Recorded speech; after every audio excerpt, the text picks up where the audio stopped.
Awakening live awakening Wednesday's में आपका स्वागत है। मैं जेनिफर लेक्लेयर हूँ, the awakening prayer hubs global movement की संस्थापक। हम 120 देशों में हैं, पुनरुत्थान के लिए संघर्ष कर रहे हैं और प्रहरी भविष्यवाणी करने वाले मध्यस्थ पुनरुत्थान प्रधान प्रार्थना योद्धाओं को तैयार कर रहे हैं।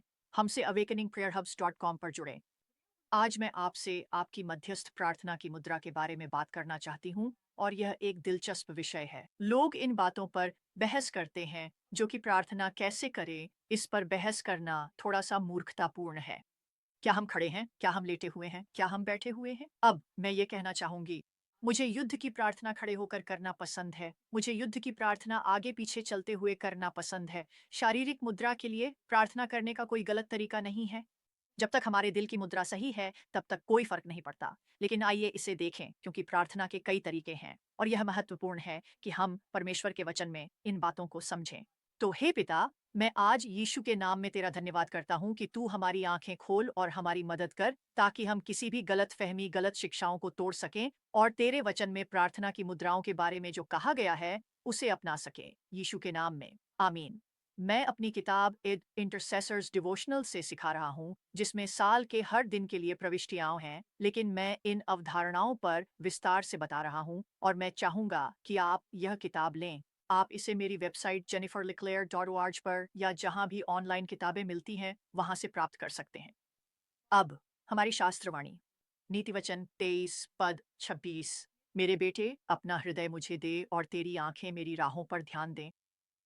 तो प्रार्थना में आपकी मुद्रा क्या है?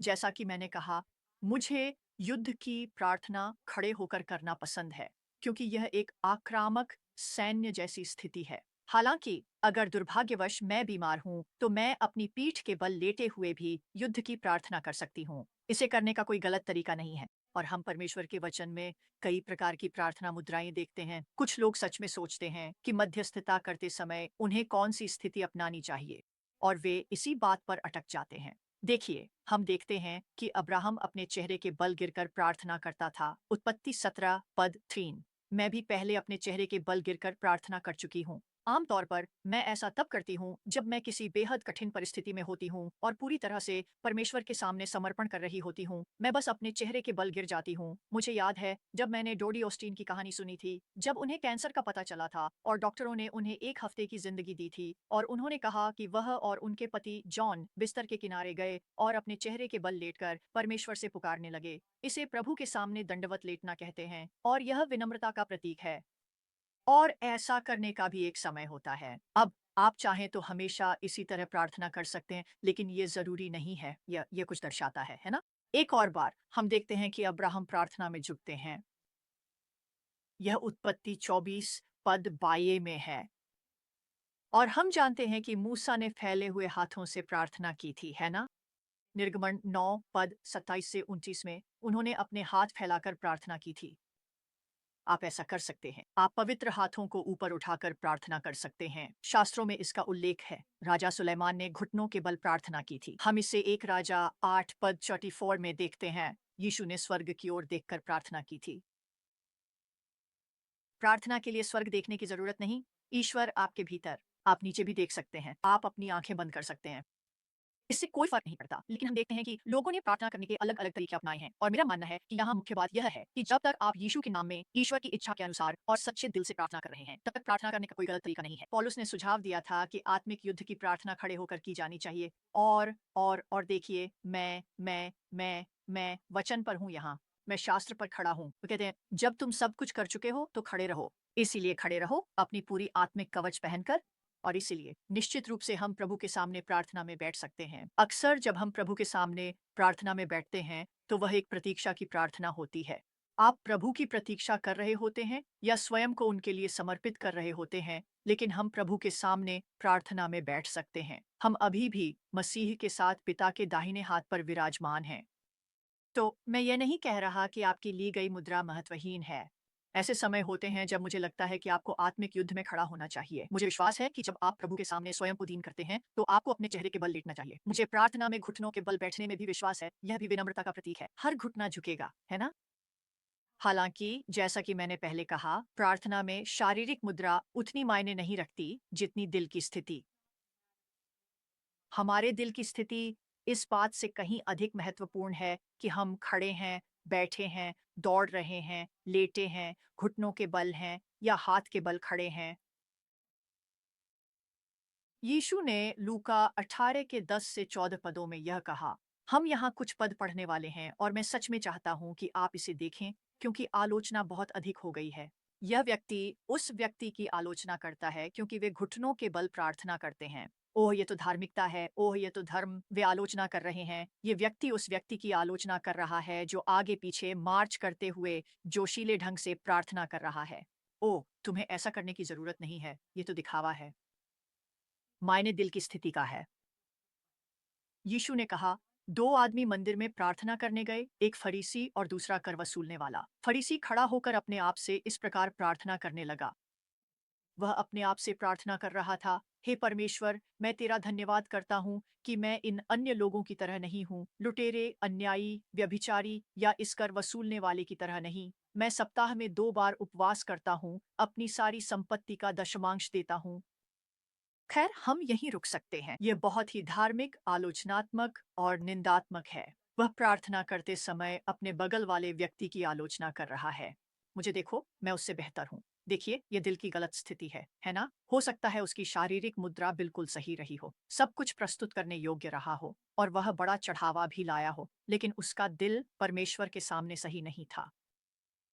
वह किसी और की आलोचना कर रहा था, खुद की तुलना किसी और से कर रहा था। वह परमेश्वर के सामने अपने सारे अच्छे काम गिना रहा था, जैसे कि परमेश्वर का, हम काम नहीं करते, हम इसके लिए काम कर ही नहीं सकते। हम विश्वास के द्वारा अनुग्रह से उद्धार पाए, न कि कामों से, ताकि कोई घमंड न कर सके। यही तरीका है जिससे हम परमेश्वर से बाकी सब कुछ भी प्राप्त करते हैं। ये कामों के द्वारा नहीं है, हमें काम करने हैं, क्योंकि बिना काम के विश्वास मृत है, लेकिन प्रार्थना विश्वास की अभिव्यक्ति है। हम काम नहीं कर सकते, हम इतने अच्छे नहीं हो सकते कि परमेश्वर हमारी प्रार्थना का उत्तर दें। इस फरीसी का हृदय का भाव गलत था।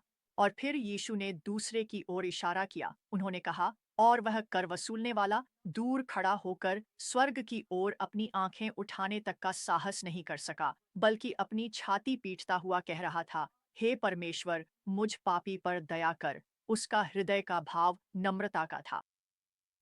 हो सकता है वह अपने आप पर बहुत कठोर था, लेकिन वह जानता था कि वह परमेश्वर के बिना कुछ भी नहीं है।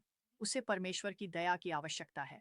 यह दूसरा व्यक्ति, फरीसी, अपने आप से ही भरा हुआ था। वह अपने आप से प्रार्थना कर रहा था। इस व्यक्ति को दया की आवश्यकता थी। हम सभी को दया की आवश्यकता है। अब हमें परमेश्वर के पास भीख मांगते हुए जाने की जरूरत नहीं है। मैं यह सुझाव नहीं दे रहा हूँ। मैं यह सुझाव दे रहा हूँ कि हम परमेश्वर के पास सही मनोभाव के साथ जाएं, अर्थात हम उसके द्वारों में धन्यवाद के साथ, उसके आंगनों में स्तुति के साथ प्रवेश करें। आमीन। हम उसके पास श्रद्धा और विनम्रता के साथ जाए, ये जानते हुए कि उसके बिना हम कुछ भी नहीं कर सकते। यीशु ने कहा, मैं तुमसे कहता हूँ, यह मनुष्य अपने घर धर्मी ठहराया गया लौट गया, न कि दूसरा, क्योंकि जो अपने आप को ऊंचा करता है वह नीचा किया जाएगा, और जो अपने आप को नीचा करता है वह ऊंचा किया जाएगा। हमें परमेश्वर के पास विनम्रता के साथ जाना चाहिए, मांगने से नहीं बल्कि विनम्रता के साथ, सही उद्देश्य के साथ, ताकि हम अपने जीवन में और दूसरों के जीवन में उसकी इच्छा पूरी कर सकें। प्रार्थना करना चाहता हूँ। क्या आपको अवेकनिंग प्रेयर हब्स याद है? मैं प्रहरी, भविष्य दृष्टा मध्यस्थों और जागृति भावना वाले प्रार्थना योद्धाओं को तैयार कर रहा हूँ, ताकि वे आपके देश, शहर में परमेश्वर की इच्छा के लिए संघर्ष करें। परमेश्वर करेगा, हम जागृति देखेंगे। आमीन। तो awakeningprayerhubs.com पर हमारे साथ जुड़ें और हे पिता यीशु के नाम में, क्या आप हमारी मदद करेंगे कि जब हम साहसपूर्वक अनुग्रह के सिंहासन के पास जाएं, तो हमारा हृदय सही हो। जब हम मध्यस्थता करें तो हमें घमंड में नहीं बल्कि विनम्रता में चलने में मदद करें, ताकि आप हमारी प्रार्थनाएं सुनें और उनका उत्तर दें। यीशु के नाम में, आमीन। मैं आपको अगले सप्ताह अवेकनिंग लाइव अवेकनिंग वेंसडेज में देखूंगा। आपका दिन सफलता से भरा हो। पूरा विश्व संकट में है और समय के संकेत तेजी से बढ़ रहे हैं। हम इतिहास के एक निर्णायक मोड़ पर हैं और शत्रु जानता है कि उसका समय कम है। लेकिन 2007 में परमेश्वर ने मुझे आधी रात के बाद जगाया और मेरे हृदय से तीसरी महान जागृति के बारे में बात की। अब हम पहले से कहीं अधिक करीब हैं।